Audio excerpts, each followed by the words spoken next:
Assalamualaikum warahmatullahi wabarakatuh. Kembali lagi di podcast Suara Tebuireng, radionya santri Khairunas Anfa'uhum Linnas. Kembali lagi bersama saya, host yang sangat belum luar biasa sih. Narasumbernya yang luar biasa. Belum juga. Jadi kembali lagi bersama kita dengan saya Muhammad Abror sebagai host dan juga Ustadz Anang Firdaus narasumber. Assalamualaikum Ustadz. Waalaikumsalam warahmatullahi. Gimana kabarnya Ustadz? Alhamdulillah sehat. Tamu-tamu udah dingin ya? Oh iya. Sudah dingin. Yang panas kan? Juga nggak panas-panas aman sih biasa. Menjelang muktamarnya yang panas. Oh, menjelang muktamarnya yang panas. Alhamdulillah yang muktamarnya dingin aja ya. Iya. Alhamdulillah di tahun yang baru ya, kita udah memasuki 2022. Semoga kita menjadi pribadi yang lebih baik, meningkat ketakwaan kita, keimanan kita, ibadah kita, amal amin, kita, amin. Dan juga terlihat keilmuan kita dan terlihat keinginan kita untuk terus mengkaji para pendahulu kita, terkhusus Kiai Hasyim Asy'ari. Ustaz, ini kan ngomong-ngomong tentang momen-momen baru-baru ini, Muktamar. Iya. Kita tahu bahwa Muktamar adalah agenda resmi dari pengurus besar Nahdlatul Ulama. Rutin. Dan hal itu tidak terlepas dari peranan pendiri Nahdlatul Ulama, Kiai Hasyim Asy'ari. Dan kita tahu bahwa Muktamar itu untuk memilih ketua umum dan Rois Am. Tapi kenapa pemakaian Rois Am itu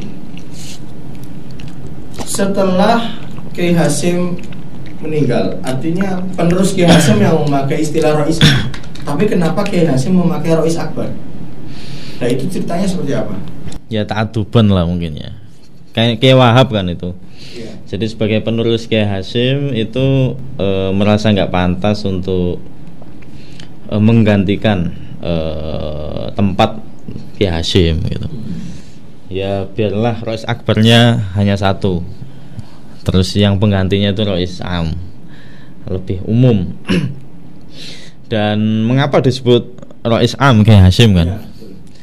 Ya, Rois Akbar maksudnya. Rois Akbar, ya. Rois Akbar. Ya ini analisis saya. Jadi memang bisa jadi salah, bisa jadi benar. Kalau kita lihat sejarahnya NU itu kan juga sebenarnya yang menggerakkan pertama kali itu ya Kiai Wahab, dan semua buku referensi yang bercerita tentang sejarah NU pasti bilang bahwa motor penggeraknya itu memang Kiai Wahab. Nah, Kiai Wahab dan Kiai Wahab ini memang dikader oleh Kiai Hasyim.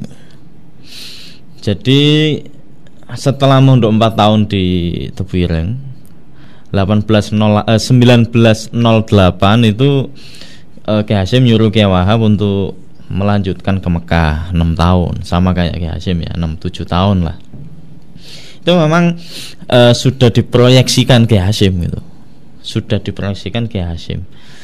Dan kan juga terbukti akhirnya di sana itu di Mekah Kiai Wahab yang mana sudah punya jiwa-jiwa sebagai organisatoris ulung, akhirnya membuka syarikat Islam cabang Mekah.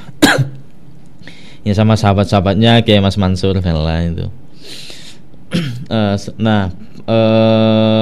Bedanya Kiai Wahab setelah 6 tahun kembali ke Indonesia, Kiai Mas Mansur melanjutkan ke Al-Azhar. Nah, setelah pulang 2 tahun setelah kepulangan 14 ya. Setelah 2 tahun 1916 itu mendirikan organisasi sendiri. Karena memang sejak pulang tinggal di Surabaya itu juga aktif di mana itu Syarikat Islam kan, dengan host Cokro Aminoto. Cuman Syarikat Islam. Iya, aktif di Syarikat Islam. Jadi bahasanya Martin Von Brunesen itu memang main dua kaki, satu kaki di Syarikat Islam, kaki yang lain itu untuk mendirikan organisasi sendiri gitu. Awalnya itu Nahdlatul Wathon, ya kan. 19 berapa itu? 1916 Nahdlatul Wathon. Ini bergerak di bidang pendidikan, jadi mendirikan sekolah-sekolah, dan itu banyak. Saya baca itu cabangnya ada di Gresik, di Surabaya, di daerah sekitar Surabaya gitu lah. Setelah itu muncul lagi Syubhanul Wathon, lalu Nahdlatul Tujar, ya kan. Terus terakhir 19 itu Taswirul Afkar. Cuman coba kita lihat saja dari sekian banyak organisasi itu kan, di mana Ki Hasyim nggak ada di situ. Itu kan ya ini berjalan, cuman skupnya kan ya Surabaya dan sekitarnya saja, lokal. Surabaya dan sekitarnya saja, dan gak lama. Apalagi ketika Taswirul Afkar ya dengan Kiai Mas Mansur itu ketika pecah, ya kan, terus Kiai Mas Mansur ke Muhammadiyah itu. Ya artinya apa yang dibuat itu nggak solid, tidak ada tokoh pemersatu gitu, tokoh yang bisa mengayomi semua gitu. Karena memang ini pengurusnya itu sudah macan-macan gitu. Terus yang apa istilah itu penakluk macannya itu nggak ada tokoh yang di atas tokoh yang nasional itu nggak ada, kecuali memang Kiai Hasyim. Iya. Jadi di antara para tokoh ini memang terkadang ada tarik ulur gitulah. Maka sangat wajar jika 1924 Kiai Wahab meminta Kiai Hasyim untuk mendirikan organisasi gitu. Organisasi apa ya? Belum NU kan? Organisasi gitulah, Ahlus Sunnah wal Jamaah. Nah, baru ketika Komite Hijaz itu dibentuk dan menunjuk Kiai Asnawi dan Syekh Naim Al-Misri untuk berangkat ke Mekah menemui Raja Ibnu Saud. Nah, itu baru dikukuhkan jadi NU. Lahirnya NU 31 Januari 1926. Jadi 2 tahun ini Kiai Hasyim memang menimbang-nimbang gitu. Nah, baru ketika Kiai Hasyim masuk NU, merestui, kan langsung tuh jaringan itu langsung membuka. Dan memang Kiai Wahab itu membuka NU ya dari jaringan Kiai Hasyim, jaringan murid-muridnya Kiai Hasyim kan. Itu kan langsung jadi besar. Nah, beda sama organisasi sebelumnya gitu, yang menjadi cikal bakal NU kan. Maka pantaslah jika Kiai Hasyim itu atau Kiai Wahab merasa Kiai Hasyim itu tidak tergantikan di NU. Apapun lah, peran, karisma, segala macam lah.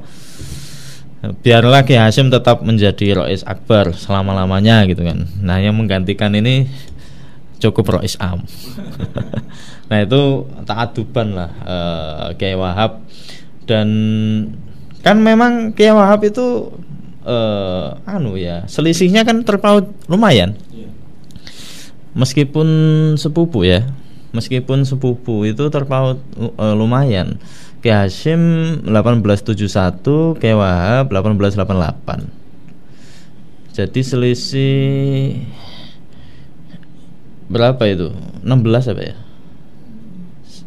17-an ya, sekitar itu. 17 tahun. Jadi 17 tahun itu ya akhirnya begitu. Kiai Wahab sangat menghormati, dan apalagi Kiai Wahab pernah menjadi lurah Pondok Tebuireng. Jadi secara sadar itu memang NU besar ini benar dimotori oleh Kiai Wahab.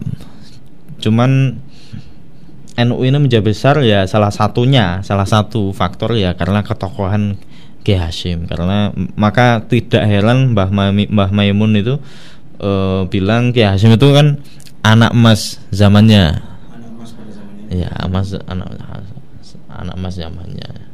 Jadi ya gitulah mengapa tetap Rois Akbar dan hingga sekarang lah. Ya. Nah, penasaran kenapa Rois Akbar hanya Kiai Hasyim, yang lainnya kok Rois Am? Nah, ini alasannya. Jadi lebih ke menghormati beliau. Iya. Ta'aduban ya. Ta'aduban dan mengedepankan adab ya. Dan sadar diri gitu. Sadar diri bahwa beliau Kiai Wahab mendirikan organisasi nggak pernah. Iya, betul. Pada saat berkolaborasi dengan Kiai Hasyim justru sangat luas, gitu kan, meluas dan sampai sekarang masih bertahan, sangat luar biasa, menjadi organisasi terbesar Muslim terbesar di seluruh dunia. Iya, betul. Di Indonesia. Nah, kita itu harus mencontoh bagaimana Kiai Wahab ini sadar diri. Iya. Karena sekarang kan banyak yang lupa diri. Nggak sadar diri, nggak introspeksi diri, ya kan? Enggak. Enggak, ini usiku nafsi saya. Iya. Kita ini. Oke, San. Setelah kita tahu bahwa Rois Akbar itu hanya Kiai Hasyim dan setelahnya Rois Am, siapakah orang-orang setelah Kiai Hasyim yang menduduki jabatan Rois Am? Iya. Nah, ini menariknya itu setelah Kiai Hasyim itu kan siapa? Kiai Wahab. Ya. Setelah Kiai Wahab sampai tahun 71 nggak salah. Setelah Kiai Wahab Kiai Bisri. Wahab meninggal tahun berapa? 71 itu ya? Kiai Wahab. Beliau tuh turun ketika meninggal atau turun karena Kiai Wahab itu sebenarnya sudah pada muktamar terakhir itu sudah. Nah, ini ada cerita menarik. Yeah. Jadi Kiai Wahab sudah sakit-sakitan gitulah. Yeah. Sudah uzur, sangat sepuh, sakit-sakitan. Muktamar terakhir di kehidupan beliau itu sebenarnya itu sudah nggak mau. Sebenarnya sudah sudah nggak mampu lah. Dan sempat dikabarkan meninggal. Oh, jadi ya kan? kabar meninggal sekarang terjadi seperti kabar hoaknya meninggal siapa hoak itu ternyata dari dulu ya. Iya. Sudah dikabarkan. Tetapi keluarga itu terkejut bangun lagi. Ya kata punya Munjida gitu ceritanya. Jadi memang diceritakan bahwa Kiai Wahab itu ya boleh percaya boleh enggak ya negosiasi sama Allah gitu, sama malaikat apa ya. Iya. Ya kan biasa kayak gitu Kiai NU itu. Jadi kalau bisa saya meninggalnya setelah muktamar. Amalannya apa ya sebentar? Nah, ya itu makanya. Setelah akhirnya muktamar itu saya lupa muktamar keberapa datang hadir. Sebenarnya beliau sudah mempersilahkan saya menggantikan, cuman semua forum nggak ada yang nggak ada yang berani menggantikan lah. Bahkan Kiai Bisri pun itu yang disuruh untuk muncul itu kan juga nggak mau. Selama Kiai Wahab masih hidup saya nggak akan sadar diri. Selama Kiai Wahab masih sugeng, meskipun sakit ya nggak mau. Akhirnya setelah kejadian benar, setelah muktamar beberapa bulan meninggal. Dan akhirnya Kiai Bisri saya lupa. Apa di mana ya, lupa saya. Nah, itu betapa ya memang tradisi kiai-kiai sepuh dulu, kiai-kiai kuno ya. Itu mah seperti itu. Ya sama halnya Kiai As'ad Samsul Arifin. Lalu Kiai Mahrus Ali. Sampai bahkan malaikat Jibril turun itu kan untuk dengan perintah untuk jadi Rois Am, saya nggak mau itu. Ya gitulah. Dan setelah itu baru muncul generasi-generasi setelahnya, Kiai Ilyas Sulhiyat, Kiai Sahal Mahfud. Sebelumnya itu Kiai Ali Afi. Itu ketua umum Kiai Ali Afi yang mengundurkan diri. Terus ada Gus Mus yang juga mengundurkan diri.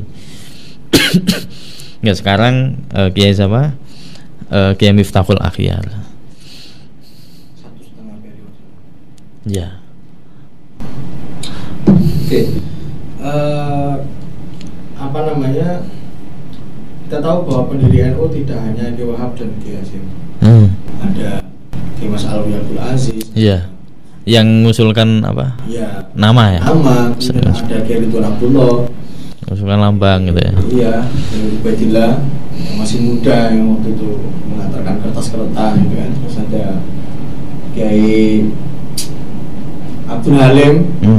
Ada Kiai Tahrawi Thohir, ada Syekh Ghulam Al-Misri, ada juga Kiai Hasan Gipo dan sebagainya. Iya, banyak. Orang tersebut setelah pada masa NU berdiri seperti tidak ada jejaknya dan iya. Apakah mereka juga menduduki pos-pos penting di dalam NU ataukah mereka lebih memilih untuk melipir? Yang jelas Kiai Hasan Gipo itu beberapa periode ya. Jadi ketua dan kan jelas ya, ketua umum ya. Ketua umum. Dan itu Kiai Nahrawi Thohir itu juga jadi ketua umum kan. Setelah itu terus Kiai Halim itu tidak ada. Saya tidak tahu jejaknya. Tetapi memang kalau buku biografi Kiai Hasan Gipo kan baru terbit kalau nggak salah itu. Dan memang ini menjadi apa ya? Menjadi tugas generasi kita lah, generasi setelahnya itu bagaimana menghimpun serpihan-serpihan tentang masyayikh supaya kita nggak menelan sejarah yang salah atau bahkan kita kehilangan sejarah yang penting gitu. Kita mungkin sebagian dari kita tuh nggak tahu gini. Komite Hijaz itu kan menunjuk Kiai Asnawi sama Syekh Naim Al-Misri untuk berangkat ke Mekah. Nyampe Mekah nggak itu? Nah itu. Nyampe Mekah nggak? Memberikan keputusan sampai Mekah nggak? Atau hanya ternyata nggak nyampe Mekah. Jadi Kiai Asnawi itu sudah diputuskan berangkat dari rumahnya berangkat. Terus mau naik kapal ketinggal kapal. Akhirnya nggak berangkat itu. Maka ya meskipun dengan Syekh Naim tapi akhirnya Kiai Asnawi yang diputuskan untuk ke Mekah sendiri. Dan Syekh Naim juga nggak berangkat. Akhirnya lapor Kiai Wahab, lantas Kiai Wahab ya udah kita kirim telegram saja. Toh kapal waktu itu kan nggak bisa setiap hari ada ya untuk internasional, pelayaran internasional lah. Nggak selalu ada setiap hari, bulan depan ya nggak mungkin, tidak mesti ada gitu. Makanya setelah Komite Hijaz itu didirikan 31 Januari gitu kan. Dan Kiai Asnawi berhalangan untuk berangkat dan disampaikan telegram itu nggak dibalas-balas. Baru setelah 9 bulan setelah itu diadakan muktamar yang pertama ya. Apa yang kedua ya? Di Surabaya. Itu salah satu rekomendasinya itu ya melanjutkan misi Komite Hijaz. Berangkat, biaya harus berangkat bulan Oktober, 9 bulan setelah itu. Tetapi berangkatnya tuh baru tahun depan, 10 Mei 28.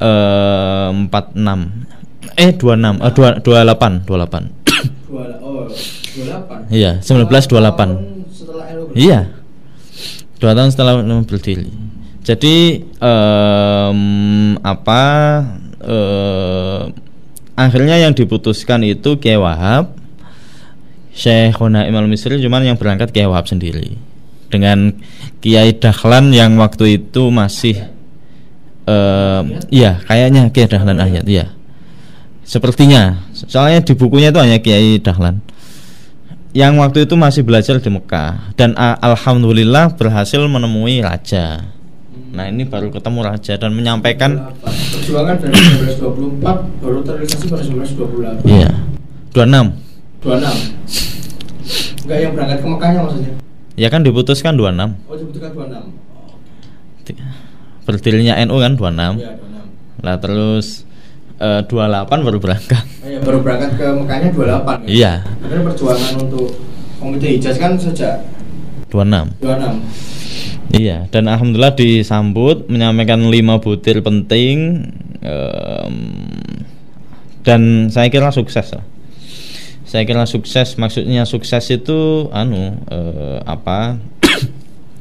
maksudnya sukses itu ada beberapa rekomendasi kita itu yang disetujui, seperti makam tidak jadi digusur gitu, boleh menjalankan 4 mazhab secara bebas, buku-buku itu bisa tetap dikaji ya, meskipun pada kenyataannya ya yang jadi imam itu nggak digilir ya dari Wahabi gitu. Iya. Nah cerita menarik selanjutnya gini, setelah 26 ya 1926 itu Komite Hijaz didirikan. Setelah itu misinya untuk menyampaikan pesan selesai lewat telegram itu kan Kiai Wahab mau membubarkan Komite Hijaz. Saya baca Komite Hijaz ini ada 2 versi ya. Komite Hijaz itu diketuai Kiai Wahab sendiri dan Komite Hijaz diketuai Kiai Hasan Kipu. Setelah itu mau dibubarkan Kiai Wahab gitu, karena sudah selesai. Nah tapi oleh Kiai Hasyim, jangan eman-eman gitu, jangan. Akhirnya baru setelah dapat isyarat lah dari Syekhona Khalil, baru ya sinilah cikal bakal inilah yang dijadikan organisasi. Jadi sebenarnya NU itu Kiai Hasyim ya, Kiai Hasyim itu tidak khawatir dengan apa yang terjadi di dalam negeri, meskipun kaum tradisionalis dipinggirkan kan di konferensi Islam dunia itu, Muktamar Alam Islami itu tidak dirangkul, nggak ikut, dipinggirkan, aspirasinya tentang madhab itu nggak digubris gitu. Kiai Hasyim nampak masih tenang-tenang saja karena memang basis Islam tradisionalis itu masih kuat. Pesantren itu masih banyak gitu. Tetapi ketika isu ini menjadi isu internasional atau isu bermadhab ini di Mekah itu kan isu internasional, maka Kiai Hasyim baru turun tangan itu. Jadi NU ini berdiri ya begitu pula kata Pak Khairul Anam ya, NU ini berdiri bukan untuk menanggapi isu-isu nasional, tapi tanggapannya itu untuk isu internasional. Lebih ke ya itu. Ya karena ya buktinya Komite Hijaz itu ke Mekah. Itu padahal kita waktu belajar buku sejarah NU atau asma ke-NU-an itu diceritakan Syekh Hunaim dan Syekh Asnawi kan berangkat kan? Itu ditunjuk sebagai delegasi, sudah itu aja. Iya itu aja kan. Jadi, cuman asumsi kita, bayangan kita kan beliau berdua datang ke Mekah, kemudian ketemu dengan raja gitu kan. Iya. Tapi ternyata itu tertunda karena iya, betul. Dan baru tahun 1998 Kiai Wahab yang berangkat. Iya. Itu sekarang sudah itu bisa dibaca di buku-buku lah, KNU-an di Jawa Tengah gitu. Maka sebenarnya memang entah mengapa ya buku-buku itu yang selama ini beredar itu memang diputus dan kita taunya itu memang berangkat menemui, tapi kan ternyata di buku yang lain itu yang menemui raja itu Ibnu Saud ya, Kiai Wahab. Beberapa sejarah NU memang kita melihat bahwa sejak Orde Lama benar-benar baru memang agak sukar berkembang untuk diklarifikasi ya benar. Informasi itu benar. Lihat seperti Rasul Sucian dan sebagainya mulai terkuas. Betul. Oke. tugas kita dan juga tugas generasi selanjutnya memang harus terus mengkaji ini, karena sejarah itu ternyata nggak statis, dia dinamis dalam arti selalu ada klarifikasi yang bisa ditemukan setelahnya. Kalau nggak begitu ya kita jadi termakan oleh zaman masa lalu yang kita nggak tahu benar dan tidaknya. Iya, betul. Ini terakhir Ustaz, dalam sesi ini, dalam setiap muktamar, dalam setiap ketika Kiai Hasyim menjadi Rais Akbar, pasti ada momen di mana beliau menyampaikan petua, menyampaikan sambutan dan sebagainya. Kira-kira apa yang disampaikan oleh Kiai Hasyim saat menjadi Rais Akbar yang itu sangat sekali masih relevan untuk kita analisis dan juga kita pahami bersama pada saat ini? Ya, jadi itu bisa kita baca lah di naskah Muqaddimah ya, pembukaan muktamar NU, pidato Kiai Hasyim. Jadi yang ditekankan itu memang Kiai Hasyim itu ingin gimana caranya umat bersatu. Ya, kalau sekarang ya kikin kan ukhuwah. Tidak hanya ukhuwah Nahdiyah ya. Iya. Tapi ukhuwah Islamiyah. Betul. Dan beberapa bulan sebelum Gus Solah meninggal kan cita-cita yang ingin diwujudkan kan bagaimana mengundang ada forum pertemuan lintas organisasi Islam kan. Meskipun itu belum terrealisasi. Iya. Artinya sebenarnya Kiai Kikin, Gus Solah itu beliau berdua ini mewarisi pemikiran besar Kiai Hasyim, dan itu bisa dibaca di naskah pidato Kiai Hasyim ya. Gimana ukhuwah sih? Kan sebagian itu Kiai Hasyim dan begitu pula di kitab-kitabnya itu meluruskan lah, mengklarifikasi praktik keagamaan yang menyimpang. Itu kan atas nama ukhuwah gitu. Gimana supaya solid umat Islam jadi satu, nggak ada yang nyimpang. Dan yang kedua sebenarnya ada beberapa poin, cuman yang paling kentara hasil bacaan saya. Yang kedua ini bagaimana optimalisasi peran ulama gitu. Ulama jangan hanya sibuk ngajar di pesantren gitu, tetapi mbok ya peka terhadap situasi, isu-isu sosial, peka terhadap perkembangan agama, bagaimana sih Islam itu dipraktekkan di sosial gitu, masyarakat sosial seiring dengan perkembangan zaman. Makanya kan ada sholat itu cukup niat itu disinggung di kitab Kiai Hasyim. Ada yang di Jawa Tengah itu membuat Ka'bah di dalam masjid terus ditawafi. Nah itu semuanya artinya penyimpangan praktik keagamaan itu ditanggapi di dalam materi pidato Kiai Hasyim saat beliau menjadi Rais Akbar. Jadi gimana umat menyatu? Kalau umat menyatu itu kuat, kalau kuat bisa membebaskan membebaskan Indonesia dari kolonialisme. Kalau ukhuwah itu kuat, maka akan menjadi sulit umat Islam ini mempraktekkan agama secara menyimpang. Dan sebenarnya itu yang hasil bacaan saya itu. Jadi Rais Akbar Kiai Hasyim ini memang bagaimana cara menjaga agama Islam dan menjaga agama Islam sebagai agama gitu, dan menjaga agama Islam sebagai komunitas. Jadi komunitas Islam gimana tetap solid, tetap kuat, tidak pecah belah. Agama Islam sebagai ajaran ini juga dijaga oleh Kiai Hasyim. Jaga apakah itu praktek ibadah, apakah itu i'tiqadnya, kepercayaan akidah, dan apakah itu tasawufnya. Jadi aswaja itu memang menjadi konsentrasi ya, menjadi salah satu konsentrasi Kiai Hasyim, dan itu menjadi salah satu tujuan mengapa NU didirikan. Ya, salah satunya melestarikan aswaja, salah satunya begitu pula juga